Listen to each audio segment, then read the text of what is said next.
Madame, Monsieur, bonsoir, bienvenue dans ce journal. À la une de l'actualité, le Premier ministre se réjouit d'un cadre de travail équilibré et dynamique. Patrick Achi a lancé le deuxième dialogue du partenariat Côte d'Ivoire-Union européenne. Il salue la bonne coopération. L'ambassadrice de l'UE annonce que la Team Europe entend mobiliser plusieurs centaines de millions d'euros pour accompagner la stratégie cacao durable portée par le gouvernement. Revision de la liste électorale, le code est clair. La commission électorale indépendante appelle au respect de la loi. La CEI exhorte à éviter la transhumance. L'inscription sur la liste est libre dans toutes les localités, mais c'est une démarche suffisamment encadrée. Des détails de l'instance chargée des élections à suivre dans ce journal. Pour tout savoir sur les offres de services de l'administration, rendez-vous aux Journées de la fonction publique. Cette deuxième édition a démarré depuis hier lundi. La ministre Anne Désiré Oloto a visité les stands de 40 structures qui exposent. Les usagers saluent cette ouverture qui donne l'opportunité à la population d'en savoir davantage. L'Espagne doit mieux protéger les droits des réfugiés, des demandeurs d'asile et des migrants. C'est ce qu'a estimé ce mardi la commissaire du Conseil de l'Europe aux droits de l'homme. Elle déplore l'absence d'accès véritable à l'asile entre Nador au Maroc et l'enclave espagnole de Melilla. Soutien réciproque et responsabilité partagée. Voilà ce qui guide le dialogue de partenariat Côte d'Ivoire-Union européenne. Le Premier ministre a lancé ce cadre permanent d'échange entre les membres du gouvernement et les ambassadeurs des pays de l'UE. Plusieurs sujets liés au développement abordés, comme on peut le voir dans ce reportage de Jean-Luc Bangbo. Cadre permanent d'échange entre les membres du gouvernement et les ambassadeurs des États membres de l'Union européenne, le dialogue de partenariat Côte d'Ivoire-Union européenne a été officiellement lancé ce jour par le Premier ministre Patrick Achi, inaugurant ainsi la série de rencontres qui permettront de faire le point et les perspectives de la coopération entre la Côte d'Ivoire et l'Union européenne. Je voudrais saisir cette opportunité pour réitérer mes remerciements et mes encouragements à toutes les parties prenantes pour la qualité des échanges qui ont toujours caractérisé nos travaux, ainsi que pour leurs engagements à bâtir une coopération forte et mutuellement bénéfique. Cette année, le thème autour duquel se déroulera ce dialogue est « Soutien réciproque et responsabilité partagée ». Un thème qui devra permettre de déterminer les diligences communes pour une meilleure orientation des actes de coopération entre les deux parties. Nous avons construit ensemble l'agenda de cette réunion en essayant de tenir compte des priorités de chacun. Certaines de ces priorités relèvent du long terme, mais beaucoup d'autres sont conditionnées par des développements qui s'imposent à nous. Hier, c'était le Covid, aujourd'hui les répercussions de la guerre en Ukraine ou encore des réglementations européennes qui créent de nouvelles exigences pour l'accès au marché européen et à ses 450 millions de consommateurs. Répercussions de la guerre en Ukraine sur l'économie ivoirienne, cohésion sociale, climat des affaires ou encore cacao durable. Autant de sujets autour desquels un dialogue franc permettrait de renforcer la coopération avec l'Union européenne, ce précieux partenaire pour la Côte d'Ivoire. L'un des principaux enjeux à relever ensemble réside dans l'utilisation efficace des ressources mobilisées par la Team Europe Initiative en appui au gouvernement ivoirien pour le financement de projets de réformes structurants sur la période 2021-2027. Ce sont au total environ 1,6 milliard d'euros qui sont répartis sur 3 initiatives clés. La sécurité pour un montant de 120 millions d'euros, la transition bas carbone dotée d'une enveloppe d'1 milliard d'euros et enfin l'initiative cacao durable dotée d'environ 440 millions d'euros. C'est depuis 2019 que les sessions annuelles du dialogue de partenariat entre la Côte d'Ivoire et l'Union européenne ont été initiées. Ces rencontres se subdivisent en 2 séquences, une séquence politique et sécuritaire et une autre séquence économie et développement durable. Les journées de la fonction publique ont démarré depuis hier lundi. Elles se poursuivent jusqu'à ce jeudi. Plusieurs activités au menu, des expositions de 40 structures de l'administration sur les offres de services publics. Grâce Kando. Le parking du ministère de la fonction publique est érigé pour la circonstance en un lieu d'exposition. 40 structures de l'administration publique sont présentes. Elles exposent sur les offres du service public, ce dans le cadre de la 2e édition des Journées de la fonction publique. La ministre Anne Oloto donne le ton à travers une visite guidée des stands. Pour les usagers, c'est une aubaine. C'est bien de rapprocher les fonctionnaires de l'administration, connaître un peu le fonctionnement de l'administration. Vraiment, c'est très important, ça a été beaucoup instructif. Ce stand 1, c'est déjà pour vulgariser le protocole d'accord à l'ensemble des fonctionnaires. Nous allons créer un environnement propice à ce que chaque usager soit satisfait des services de la fonction publique. Plus nous allons travailler, mieux nous allons produire et demain nous espérons encore partager les fruits de cette production. Une exposition qui enregistre des visiteurs venus de la sous-région. Je suis vraiment impressionné. J'ai découvert beaucoup de choses qui vont nous inspirer. Je suis en train de causer avec les collègues ivoiriens pour comprendre et essayer de voir comment nous pouvons également profiter de ça au Burkina. 3 jours durant, fonctionnaires et agents de l'État vont s'imprégner du fonctionnement des services publics afin d'en savoir davantage. Notre objectif, c'est d'être dans la proximité des concitoyens. Que nos concitoyens sachent les services que nous offrons chaque jour pour leur bien-être, qu'ils découvrent ces services davantage et qu'ils puissent se familiariser avec ces services-là de façon à en bénéficier de la plus belle manière. Que les Ivoiriens découvrent derrière ces animateurs des citoyens engagés au service de la nation. Des citoyens qui chaque jour se battent pour donner vie à la vision du président de la République. Pour rappel, ces journées de la fonction publique se tiennent autour du thème « Fonctionnaires et agents de l'État engagés pour la transformation qualitative de l'administration ». Allons à Yamoussoukro pour parler de la formation. L'Institut national polytechnique Félix Houphouët-Boigny lance la semaine de la recherche et de l'innovation. L'événement marqué par une conférence inaugurale dite par le ministre des Mines, du Pétrole et de l'Énergie, Mamadou Sangafoua Coulibaly, s'est prononcé sur la découverte du gisement en baleine, une opportunité pour l'employabilité en Côte d'Ivoire. Eux aussi pourront frapper aux portes de cette école d'excellence qu'est l'INPHB, mais cela passe par le travail et la discipline. C'est le message qu'a délivré le ministre de la Communication. Amadou Coulibaly s'est adressé aux milliers d'élèves du lycée Houphouët-Boigny de Korogo. C'était lors du traditionnel salut aux couleurs. Il appelle au civisme et à dire non à tout ce qui peut constituer un frein à leur succès. On l'entendra dans ce reportage du Ami Sissoko. Il les a surtout mis en garde contre les congés anticipés.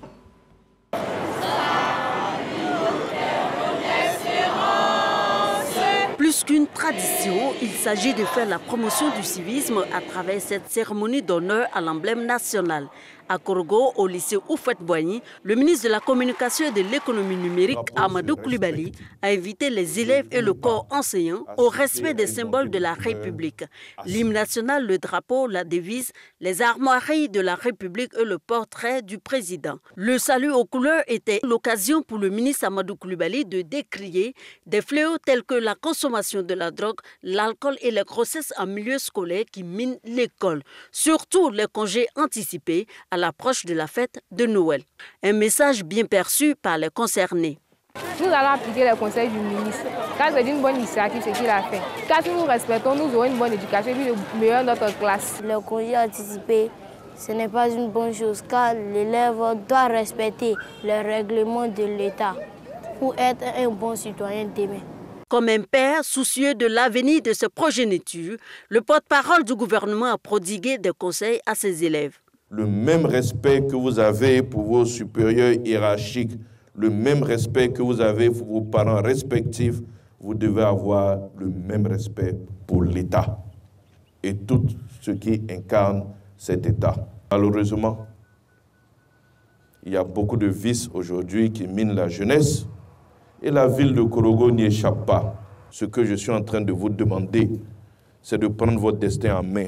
Si un élève est pris dans ces troubles, il va aller en prison. Il va en prison, il arrête l'école et il n'y a pas d'intervention de parents, on me connaît. Abordant l'actualité, le ministre Amadou Coulibaly a invité les nouveaux majeurs à s'inscrire sur la liste électorale qui est aussi un acte citoyen.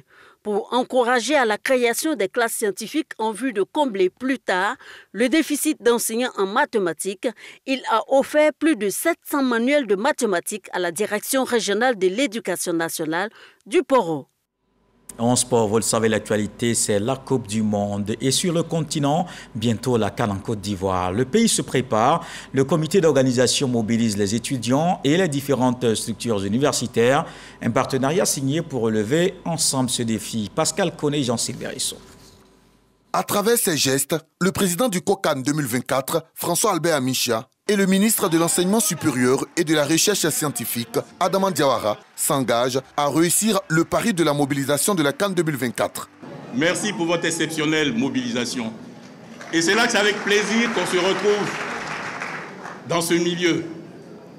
C'est toute une fraîcheur, c'est tout un dynamisme, c'est toute une détermination, c'est toute une foi en ce pays qu'on retrouve en votre présence ce matin. Et je voudrais, au nom du COCAN, vous dire merci, félicitations et encouragement.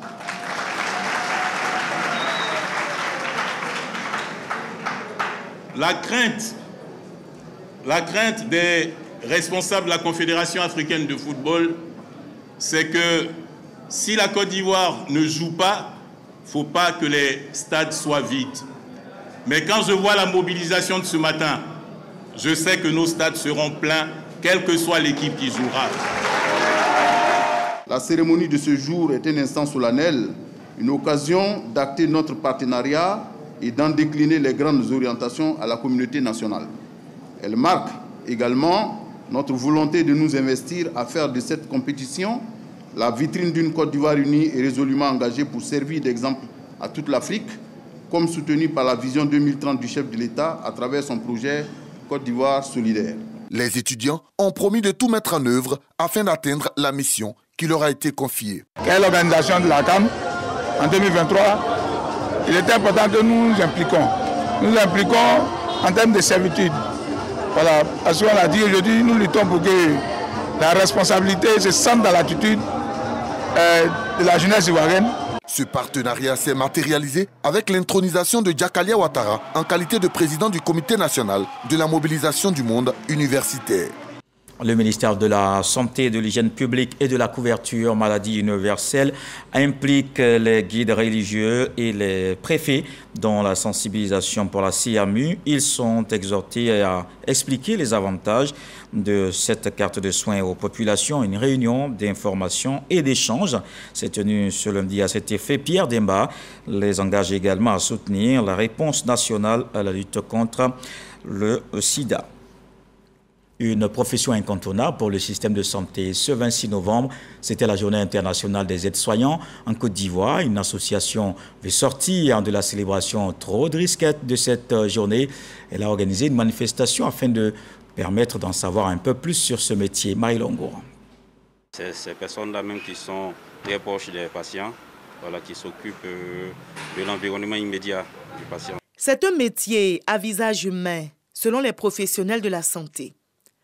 L'aide-soignant, c'est l'ami du patient. Ses qualités sont, entre autres, l'empathie, la patience, la douceur, le respect, la bienveillance.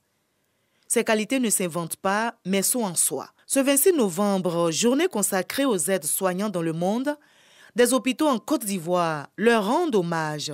C'est une première dans l'histoire de ces agents de services hospitaliers qui œuvrent au bien-être des patients et accomplissent des tâches essentielles à la vie de l'hôpital. Cette journée mondiale, qui est la première édition, ce qui est, je pense, qui arrive peut-être tard, mais qui arrive enfin. Sous la responsabilité de l'infirmier, l'aide-soignant s'occupe de l'hygiène et veille au confort physique et moral du malade. Il aide à se lever, à se laver, à s'habiller et à marcher. Le métier passionne, mais reste confronté à des difficultés. Le travail de l'aide-soignante n'est pas trop connu. Or, pourtant, l'aide-soignante, c'est elle qui est la porte de l'entrée et de sortie. Sans l'aide-soignante, vraiment, c'est difficile qu'une clinique ou un centre hospitalier puisse fonctionner, parce que c'est elle qui fait tout. L'espoir est permis pour les aides-soignants en Côte d'Ivoire. La formation reste certainement l'une des clés pour le rayonnement de la corporation. Aujourd'hui, on est vraiment dans cette dynamique de mettre l'aide-soignante au niveau de la rémunération qu'elle mérite, à condition qu'elle travaille bien aussi. Cette journée du 26 novembre dédiée aux aides-soignants est saluée par les professionnels de la santé. Ils magnifient un métier très humain où l'on donne autant que l'on reçoit. Charles Blé Goudé exprime sa volonté de se mettre à la disposition de la République.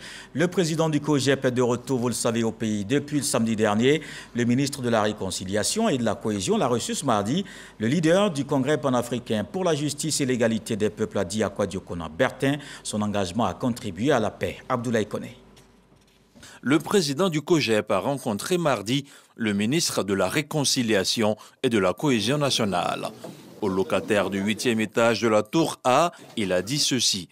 Je suis venu lui porter un message, lui demander de bien vouloir traduire ma gratitude, celle de ma famille, celle de mes collaborateurs, au président de la République, son Excellence Alassane Ouattara, qui a suivi personnellement ce dossier pour que je puisse arriver ici.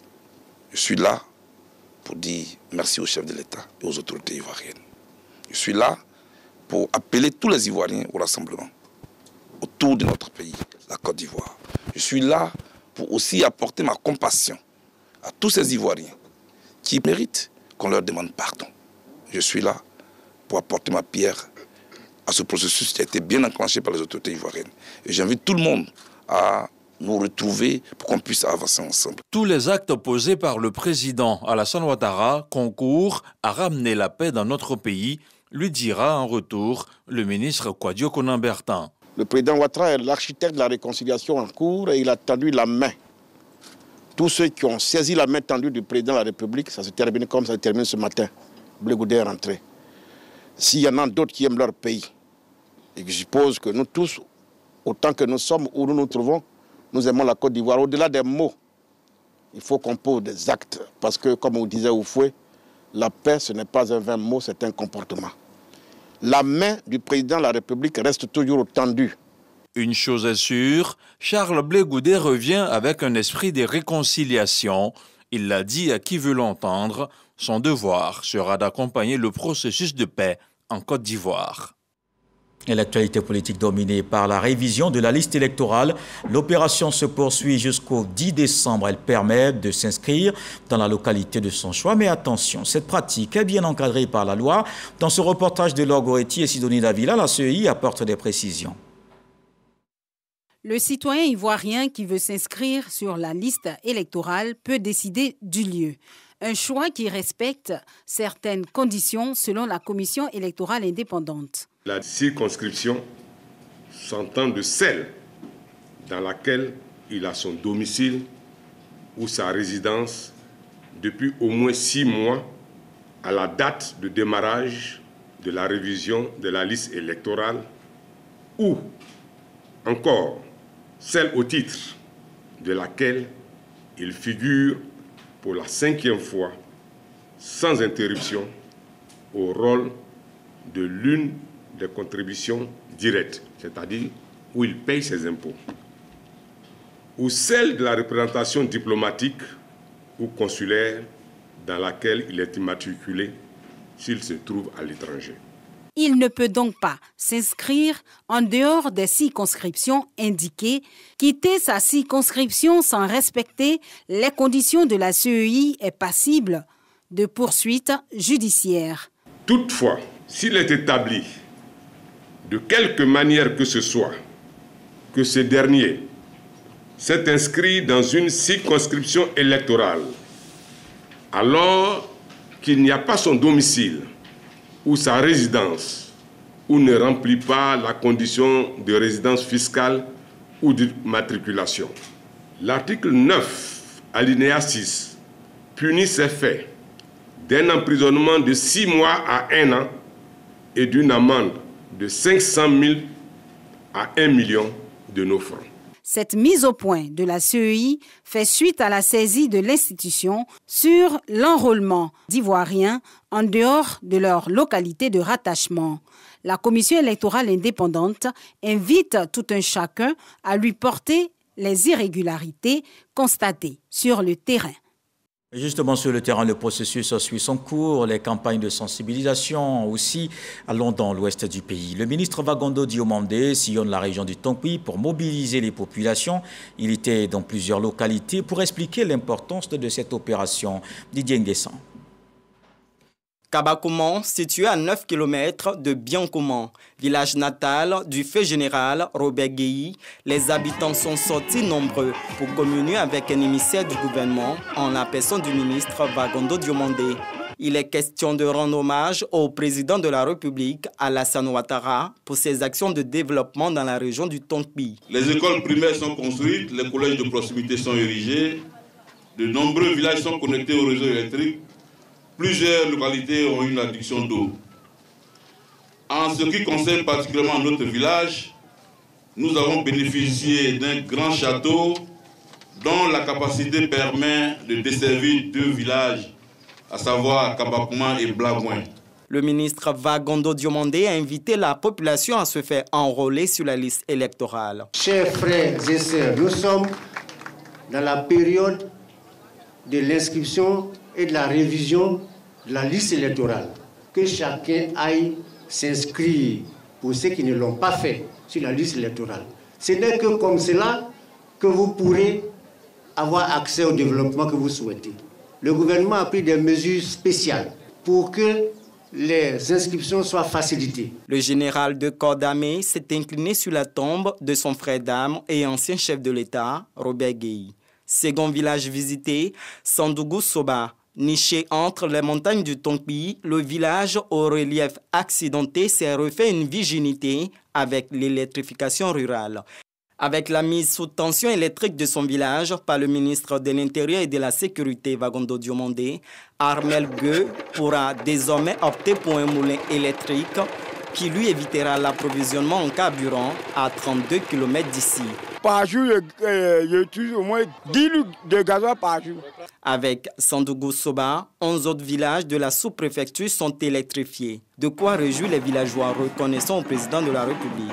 Est sensible aux actions de développement entreprises par le président de la République dans leur localité, se sont mobilisés aujourd'hui comme un seul homme pour non seulement manifester leur joie, mais également et surtout pour rendre un vibrant hommage à leur bienfaiteur, qui est le président Alassane Ouattara. Proche des populations, Vagondo Diomandé s'est d'abord adressé à elle en langue yakouba, puis en français, les invitant à opter pour le développement avec des résultats tangibles. Le président de la République a à cœur le bien-être de chaque population vivant en Côte d'Ivoire. C'est pourquoi dans son programme de société, il a intitulé Une Côte d'Ivoire solidaire. Il y avait 20% de villages électrifiés ici. Mais aujourd'hui, nous sommes à 100% dans la région, dans la zone. Tous les villages sont électrifiés. Il faut rendre hommage au président Alassane Ouattara. Et c'est ce que les populations de Sandougou Soba ont compris. Le ministre les a également invités à s'inscrire sur la liste électorale pour pérenniser le développement de proximité. Et dans le centre du pays, le secrétaire départemental RHDP Boaké Air France est aussi sur le terrain. Touré Souleymane sensibilise, il met un accent sur l'enrôlement des nouveaux majeurs. Jean-Marc Diadji. Est-ce que vous êtes prête à vous faire enrôler après cette visite que nous vous rendons aujourd'hui? Le fait de vous voir chez moi, venir me chercher jusqu'à la maison, je pense que c'est important. Donc je suis d'accord, je suis partant avec vous. Le porte-à-porte, c'est la stratégie adoptée par le secrétaire départemental RHDP Boaké Air France, Souleymane Touré, qui avait à ses côtés le secrétariat national en charge des mouvements et associations du RHDP dirigé par Karim Ouattara. Lieux d'habitation, maquis et établissements, tous ont été visités afin de passer un message, inviter les nouveaux majeurs et les populations à s'inscrire massivement sur la liste électorale. Nous sommes plus portés sur le contact, sur le porte-à-porte, sur la connexion directe avec les jeunes. C'est ce que nous faisons depuis quelques jours. Nous avons encore quelques semaines devant nous. Nous avons un objectif de 10 000 enrôlés à Air France Kennedy. Est-ce que vous pensez qu'on pourra atteindre cet objectif? Oui! Karim Ouattara s'est réjoui de cette rencontre avec les jeunes. Il a exhorté les populations de Boaké à soutenir les actions du président de la République. Donc avant le vote, il faut s'inscrire sur la liste électorale. Et c'est maintenant. Et ce sont les jeunes de 18 ans, 19 ans, 20 ans, 21 ans. En tout cas, ceux qui n'ont pas eu l'occasion de s'inscrire sur les listes précédentes, l'occasion leur est donnée de le faire maintenant. Cette opération de porte-à-porte va durer tout le long de la date prévue par la CEI pour l'enrôlement des nouveaux majeurs, a déclaré le secrétaire départemental RHDP de Bouaké, Air France, Souleymane Touré. Ici à Abidjan, en religion, le COSIM a intronisé Moumine Traoré en qualité d'imam principal de la grande mosquée de la Riviera Golf. Une cérémonie d'intronisation tenue en présence de plusieurs autorités religieuses du pays. Kone Pagasoro de Madongi. Moumine Traoré est officiellement l'imam principal de la grande mosquée de la Riviera Golf. Il a été intronisé par les responsables du Conseil supérieur des imams des mosquées des affaires islamiques en Côte d'Ivoire, COSIM. Il a aussi reçu ses attributs d'imama, le turban, la canne de commandement et le noble Coran. Je jure au nom d'Allah d'obéir aux décisions et règlements du Conseil supérieur des imams des mosquées et des affaires islamiques en Côte d'Ivoire aussi. Si j'assume convenablement mes responsabilités, aidez-moi. Si je me trompe, redressez-moi. Le président du Conseil supérieur des imams des mosquées des affaires islamiques en Côte d'Ivoire a exhorté le nouvel imam à cultiver les valeurs de solidarité, d'union et de vivre ensemble. La mission la plus importante de l'imam, il enseigne l'islam aux membres de sa communauté. Ensuite, l'imam est le réconciliateur. L'imam, dans sa communauté, doit être l'aigu qui coupe le tissu social. Il ne doit pas être la lame qui fend le tissu social, que Dieu nous en préserve. Ce grand rendez-vous d'intronisation a bénéficié du soutien de la communauté chrétienne. Je suis là aujourd'hui parce que dans ma vision des choses, nous sommes tous les enfants des mêmes pères. Et comme vous le savez, un père met plusieurs enfants au monde. Et arrivé à un moment, les enfants devenant adultes, chacun prend sa direction pour fonder sa famille. Quand il y a une activité qui rentre dans le concours de la croyance, nous devons être ensemble. Cette cérémonie d'intronisation de l'imam principal de la grande mosquée de la Riviera Golf a pris fin par des prières et des bénédictions pour la paix et la cohésion formulées par Cheikh Aïma Ousmane Diakité, guide suprême de la communauté musulmane de Côte d'Ivoire. La paroisse Sainte-Cécile du Vallon dans la commune de Cocodié dispose désormais d'une nouvelle grotte mariale. La cérémonie de consécration a lieu au cours d'une messe d'action de grâce présidée par Jean-Pierre Cardinal Coutois, archevêque métropolitain d'Abidjan. Cette grotte est baptisée Notre-Dame de Lourdes, Santé des Malades. Frédéric Oulaï, Grâce-Kando. Une superficie de 400 mètres carrés et une capacité d'accueil de 150 places. Ce sont là quelques caractéristiques de la nouvelle grotte de la paroisse Sainte-Cécile du Vallon. Ce lieu dédié à la Vierge Marie a été consacré par Jean-Pierre Cardinal Coutois au cours d'une messe d'action de grâce. Nous allons prier plus. Tout ce que nous allons demander à la Vierge Marie pour intercéder auprès de Jésus pourront être exaucés. La Vierge Marie joue un rôle important dans l'Église catholique. Des hommes et des femmes meurtris viendront se recueillir et par l'intercession puissante de la Vierge Marie trouveront écho favorable à leurs prières. La Vierge Marie, c'est l'incarnation de la recherche de la paix, de l'unité. Cette grotte montre partout où nous avons besoin d'exprimer nos craintes, d'exprimer nos peurs. La Vierge Marie est là pour nous consoler. La grotte de la paroisse Sainte-Cécile du Vallon a été baptisée Notre-Dame de Lourdes, Santé des Malades. En décidant de placer votre grotte sous la tutelle de Notre-Dame de Lourdes, Santé des Malades, je vous encourage et vous engage à la suite de Marie à manifester désormais de la sollicitude pour ceux qui souffrent, pour ceux qui sont affrontés au drame de la vie. Les chrétiens catholiques ont entamé le temps de l'Avent depuis ce dimanche, une période de préparation spirituelle à Noël. Jean-Pierre Cardinal Coutois invite les fidèles à mettre à profit ce moment qui dure 4 semaines. La capitale politique Yamoussoukro a accueilli la 2e édition des Observateurs des médias, le gala de l'Ivoirien Nouveau qui a vu la distinction de 32 acteurs des médias, hommes politiques et acteurs de développement. Innovation cette année, c'est le grand prix du meilleur monteur et du meilleur caméraman, doté chacun d'1 million de francs CFA, respectivement Maxwell Lozo et Assema Ambroise, tous deux à la RTI, sont les lauréats. Plusieurs personnalités distinguées, comme on peut le voir dans ce reportage de Franck Wadio.